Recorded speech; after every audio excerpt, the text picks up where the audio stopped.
Hi, Rueben from Biznostics here. Do you ever struggle to have the money when it comes to paying your tax bill when it's due?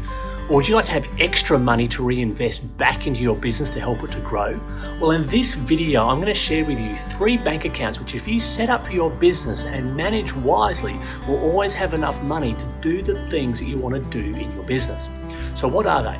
Well, the first one that you'll need is your operating account. Now, your operating account is where you run the day-to-day operations of your business. It's where you pay your bills, it's where you receive your income, and you'll be paying all the things to and from that account. And most businesses, well, you should have one of those accounts already.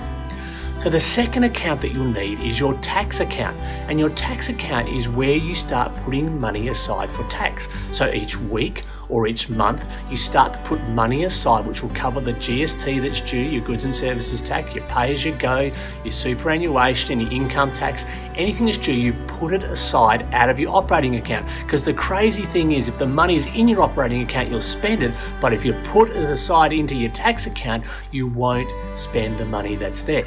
And the third one that you'll need is a profit account. This is where you put money aside for the profits of the business. So as your business makes profit, put some of that money aside, because if you leave it in your operating account, you'll spend it. But if you put it aside in your profit account, you'll then be able to pay it out as a dividend. You'll be able to buy new assets for your business. You'll be able to start to choose where you spend your money rather than just getting it absorbed in the day-to-day operations. So just to recap, operating account, second one you'll need is a tax account, and the third one you'll need is a profit account. Set these up and put the money aside in each of these, and you'll find that you'll manage your operating account to have the money that you'll need to run your business successfully.